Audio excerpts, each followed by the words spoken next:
I am here. Yes, I am here. Okay, thank you, ma'am. If you could turn on your screen, Okay. and then we'll see if we can make it so we can see both you and representatives from the district attorney's office.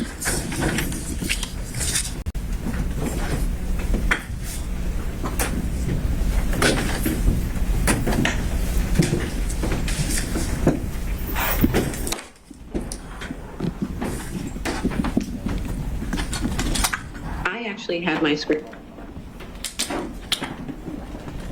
Okay, just hang tight for a second. We've got to make sure we can see you in the courtroom here.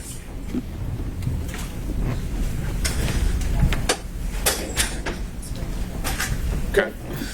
We're still not seeing a screen on our end. Might want to check your settings. I am doing that currently. Okay. Okay. Am I there? Not yet.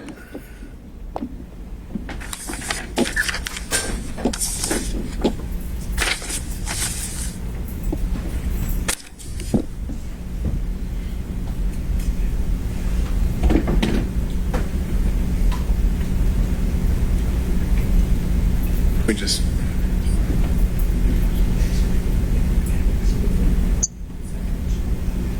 add it to it.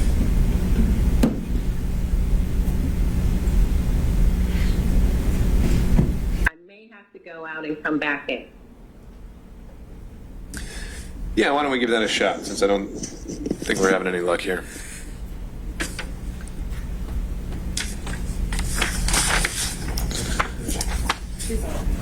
Oh, there we go. Am I here? Yes, we can see you now. All right. Okay, so you can. It sounds like you can see and hear me all right. I can. And am I pronouncing that right? Is it Miss Kutti? It's Kutti. Kutti, excuse me. All right. No so, and Mr. Rood, can you hear me all right? Yes, Your Honor. Okay, then let's go back on the record. This is now with Ms. Kutti, and we had noticed it today with the offer of a remote hearing just to check in on the status of counsel. So, Ms. Kutti, you'll remember we last met on January 12th just to check in, and your attorneys had withdrawn private counsel. And I'd asked you back then whether you were interested in getting public counsel and applying to see whether you qualified for that.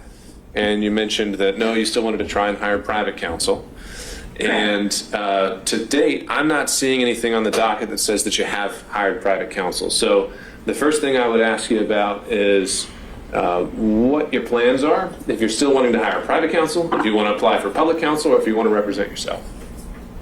Well, Judge, I'm not for certain why you don't have counsel on record, because my counsel filed on April 26th. The clerk is Shay Alexander. My counsel has been on record. I don't know why the state has not become aware of that. Well, we've got a lot of dockets. Let's check to make sure it got on there. And if nothing else, we just want to confirm that an entry was made. Yes, sir, Mr. Rood. Yes, Mr. Donaldson, George Donaldson, did file an entry on Ms. Cutty's behalf, but in the docket for Mr. Trump, he didn't file it under Ms. Cutty's. I see. We have reached out to Mr. Donaldson to exchange discovery, so we're in communications with him. Okay, excellent. So we just had a little bit of a technical complication there. So, Ms. Kutti, so George Donaldson is your counsel of record. That's who you retained? Correct. All right, excellent. So it sounds like we just need to make sure his entry gets on the right docket. That's just a little bit of a filing error. But it sounds like the state is in touch with him. And from here on out, he should be getting notice of these, and he should be here next time. You shouldn't have to speak on your behalf. I actually found out about this hearing on Twitter. I was getting a massive amount of pings on Twitter about a hearing. I had no idea about it. Okay, well, I think... He didn't either. He had no idea either. Got it. Well, once he is filed into the right docket, then we'll know where to send the notices, and we'll clear that up, and it shouldn't happen again.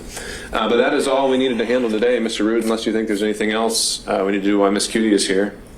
Nothing from the state, Your Honor. Okay, thank you for joining us. That's all we got, unless you have a question for me. I do not. Thank you, Judge. All right, take care. Bye-bye. All right, court will be adjourned.